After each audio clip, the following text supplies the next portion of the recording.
Bonjour les amis, moment historique. Trump, le méchant Trump que vous voyez derrière moi, ce nazi, cet idolâtre hitlérien, vient de gagner les élections. Alors, en support à tous les communistes du monde, des anticapitalistes, j'ai revêtu la tenue Khmer rouge, noire et chroma rouge. Je suis tout à fait ulcéré qu'un tel individu puisse gagner les élections. C'est tout à fait incroyable. Il va bouleverser notre monde. Des guerres vont exploser un peu partout sur notre planète, car cet homme, cet idolâtre de Hitler que vous voyez derrière moi, revêtu de sa tyrolienne dans les montagnes autrichiennes, lisant Mein Kampf, mon combat, va détruire le monde. C'est une certitude. Alors, un peu plus sérieusement, que va-t-il faire de mauvais et peut-être de bien? La première chose qu'on peut espérer, nous qui ne sommes pas américains, européens, asiatiques, africains, sud-américains, c'est que les Américains lâchent la grappe au monde. Foutez-nous la paix. Retournez chez vous. Occupez-vous de vos problèmes internes qui sont nombreux. La drogue, la pauvreté, la misère, la violence, l'immigration, la mafia, les gangs, et j'en passe. Et puis, arrêtez d'imprimer la monnaie du monde comme du Monopoly. Respectez les autres, et tout ira mieux dans cet univers. Alors, pour les Trumpistes, les idolâtres de Trump, je parle en globalement des Européens, et voire quelques Asiatiques, Indiens ou autres, Trump n'est pas notre ami. Alors, il n'est pas non plus notre ennemi. On pouvait se poser la question si l'administration précédente était un ennemi. Mais Trump n'est pas un ami. Qu'est-ce qu'il va faire, Trump? Il va relancer l'économie américaine. Et pour faire cela, il va très certainement booster la production de crude oil, de gaz, afin de faire baisser le prix du baril à environ 50 $. Et ça aura deux effets immédiats. Ça va serrer à la gorge Trump, qui sera obligé d'aller dans une table de négociation avec ce businessman et négocier la fin de la guerre en Ukraine, pas dans des conditions idéales pour les Russes. Et ensuite, ça va permettre aux Américains de relancer une économie moins chère, mais également de bloquer les Européens. Je rappelle que l'Allemagne, la France ferment des entreprises historiques. En Allemagne, Volkswagen ferme, Bosch licencie. En France, c'est à peu près le même topo. Des abattoirs sont fermés. Tout ce qui est énergivore, usines, fonderies, etc., ne peuvent plus tenir la route dans cette vieille Europe, car le prix, même si le prix du crude oil, c'est-à-dire du gaz, du Brent, va diminuer pour bloquer un petit peu Trump, ça va nous donner un petit peu de souffle, mais ça ne va pas forcément nécessairement relancer notre économie. Donc, ce que nous devons, Européens, c'est comprendre que Trump n'est pas notre ami. Il va peut-être mettre fin à la guerre en Ukraine d'une manière ou d'une autre. Il va peut-être un peu temporiser ce gendarme du monde qui est les États-Unis en arrêtant d'aller à droite, à gauche pour faire la loi, tel le bon mafieux que sont les amis américains. Mais lui va réfléchir business. Et d'un point de vue business, l'Europe ne doit pas être trop forte. L'Allemagne et la France ne doivent pas s'allier comme De Gaulle et Adenauer l'avaient voulu en son temps. Si l'Allemagne et la France s'allient, l'Italie du Nord, ça formera un des plus grands groupes industriels au monde, la plus grande force industrielle au monde. Alors, Trump va peut-être arrêter la guerre en Ukraine va peut-être faciliter à une transition en Palestine et avec Israël et Palestine, mais ce n'est pas des miracles qui vont arriver. Trump est un pro-américain assez classique, somme toute.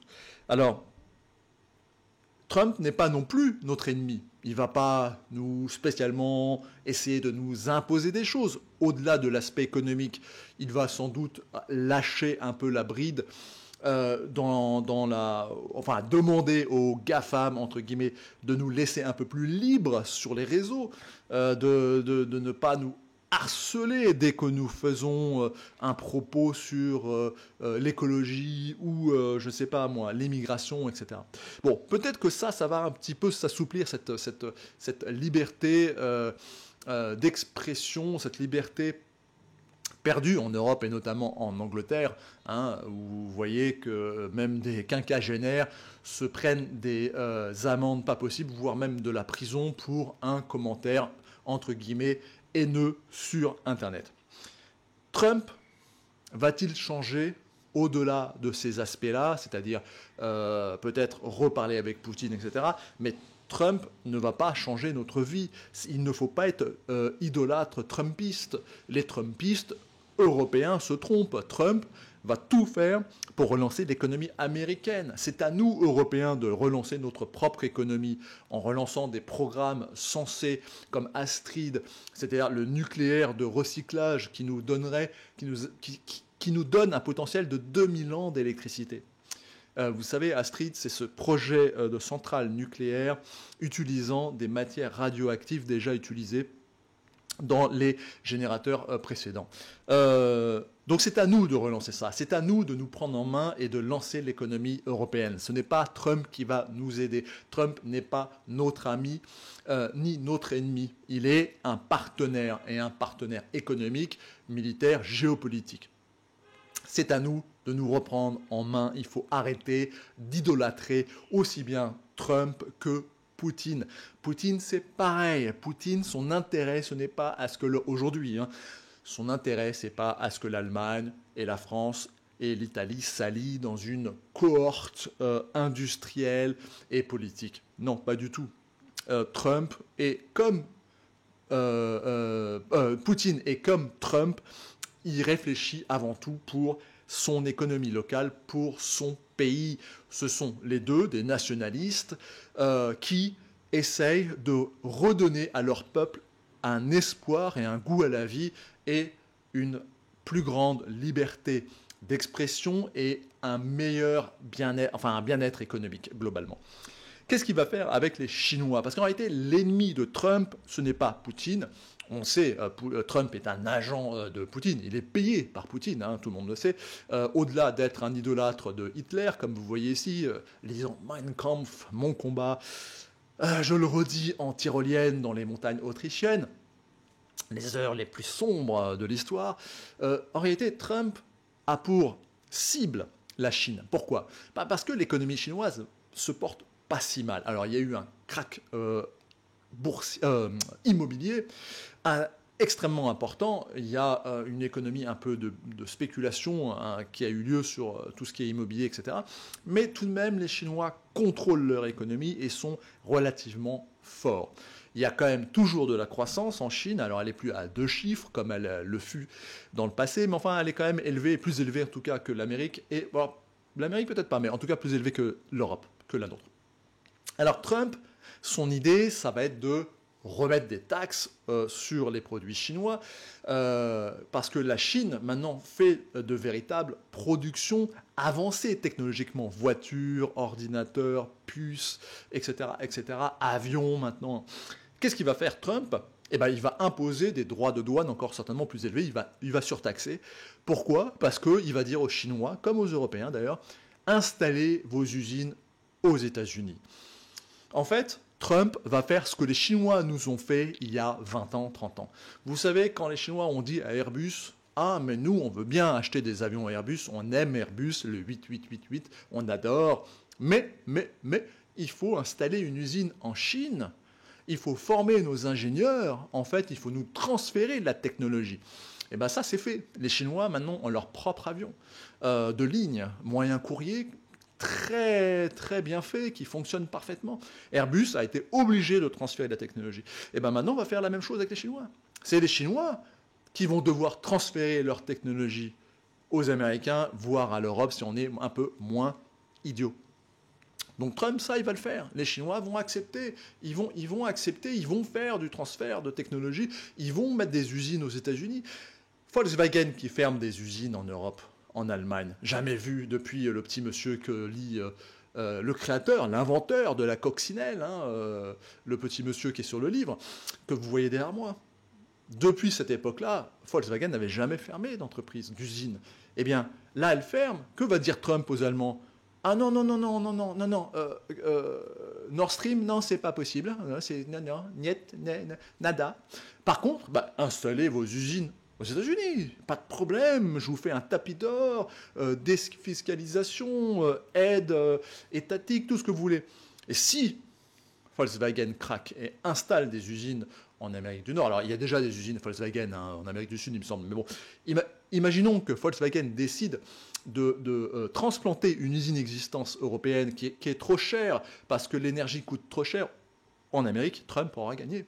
Il aura gagné. Nous sommes dans une guerre économique totale. Il y a des guerres, on va dire, réelles où des hommes et des femmes meurent, l'Ukraine, la Palestine. Mais globalement, le monde est dans une guerre économique.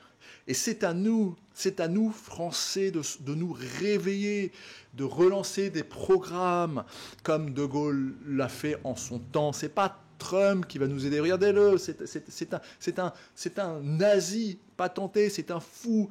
Donc, il va pas nous aider, Trump. Il va pas nous aider. C'est pas lui qui va nous aider.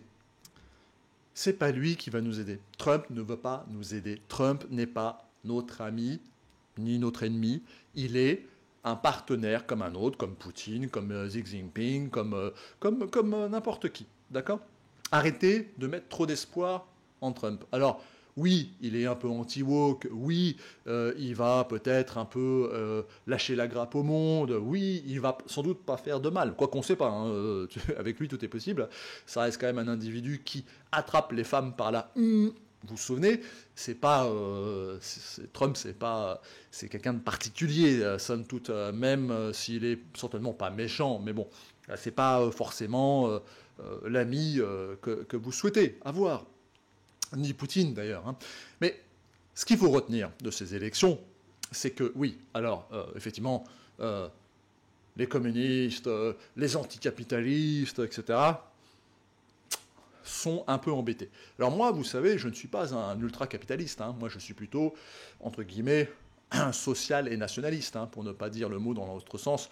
Pas celui de ce monsieur-là. Lui, non. Lui, c'est un raciste. Non. Ça, c'est autre chose. Même s'il avait des choses du programme initial social qui est resté avant qu'il fasse la nuit des longs couteaux et qu'il élimine tous les révolutionnaires pour faire plaisir aux Américains, entre autres, c'est-à-dire aux industriels un petit peu mondiaux, aux lobbies contre les bolcheviks, contre les communistes. Non, moi je parle d'un vrai national-socialisme à la française, comme De Gaulle l'a fait, avec la participation, c'est-à-dire impliquer les ouvriers dans les usines, les salariés dans les entreprises, avec des syndicats forts, mais dans un esprit national, c'est-à-dire dans un esprit de préservation des intérêts communs d'une nation, et pas dans un esprit de suicide. C'est très intéressant de voir la réaction folle de tous ces déconstruits à travers le monde qui, limite, se jettent par les fenêtres parce que le méchant nazi derrière moi a gagné les élections. Et pas gagné qu'un peu d'ailleurs, il a éclaté les scores. Donc c'est fou, par désespoir, se jettent par les fenêtres parce que le fascisme est aux portes du pouvoir. Alors, fascisme, pourquoi pas, mais pas national-socialisme. Il n'est pas socialiste, lui, pas du tout. Lui, c'est un libertarien. Donc, peut-être un peu fasciste dans le sens euh, qu'il souhaite un État fort, mais le fascisme, c'est quand même socialiste. N'oubliez jamais que Mussolini était membre du Parti socialiste. Le fascisme, c'est quand même un État puissant, fort et un peu qui a les pattes un peu dans tous les ministères, dans tous les milieux, dans les entreprises, etc. Non, Trump est plutôt un libertarien, mais avec la volonté d'un État régalien fort. Et là, de toute façon, nous basculons. Ce qu'il faut bien comprendre, c'est que les gens intelligents le savent, hein, de Attali à moi, hein, pour me lancer des fleurs. On est en train de basculer dans un cycle autoritaire. C'est des cycles. Nous vivons des cycles. Comme dirait Evola, nous sommes dans le cycle du Kali Yuga, mais peut-être que nous sommes en train de changer de cycle. C'est-à-dire qu'on remarque un peu partout dans le monde, nous allons passer dans des États, des systèmes étatiques un peu plus autoritaires, dans le sens, pas du système de capitalisme de surveillance sournois qu'on a en Europe, en Angleterre, en France. Non, dans des États qui vont clairement annoncer les choses. Donc, par exemple, arrêter les migrations de masse, parce que le peuple n'en veut pas. Vous savez, c'est les riches, les gens riches, alors je ne dis pas milliardaires comme lui, hein, mais les gens riches qui se permettent le luxe de vouloir accueillir le monde entier. Les gens modestes protègent leur espace de paix parce qu'ils n'ont que ça. Vous voyez, c'est les ouvriers, les artisans, les petits employés, etc., qui touchent un peu plus du SMIC et qui galèrent. Voilà, c'est eux qui ont besoin de protection. Voilà. Et apporter d'autres pauvres, ça fera une concurrence de pauvres. Et ça, à la limite, lui, il ne serait pas contre, vous voyez, parce que c'est de l'ultralibéralisme, ça, d'accord? Aller à la main-d'œuvre la moins chère. Mais il a un côté social, tout de même, Trump, enfin, en tout cas, d'après ce qu'on voit. Et ça veut dire quoi? Ça veut dire qu'il ne veut pas nécessairement flinguer son propre peuple, d'accord? Il veut lui redonner espoir. Et donc, tous ces gens babacool, mondialistes, aux cheveux bleus, qui crient au fascisme, etc., mais en fait, c'est des bourgeois. C'est des bourgeois, des gens qui ont suffisamment d'argent pour vivre. Alors je ne parle pas d'une petite majorité d'antifa extrémistes, les Khmers rouges. Y a des puristes. Il y a des puristes. Bon, voilà, ceux-là, à la limite, bon, bah, ils sont dans un combat idéologique, je peux le comprendre. Non, je parle des petits bourgeois à cheveux bleus, qui crient au fascisme parce que Trump est arrivé au pouvoir. Mais eux, ce sont des riches. Ils peuvent être globetrotters autant qu'ils veulent, parce qu'ils ont de revenus, ils ont un métier, tant mieux pour eux d'ailleurs, qui leur permettent peut-être de travailler sur Internet, un peu n'importe où dans le monde, etc. Mais ce n'est pas des gens attachés au sol, ce n'est pas des gens qui n'ont pas le choix que de rester là où ils sont nés parce qu'ils ne savent rien faire d'autre que ce qu'ils savent faire.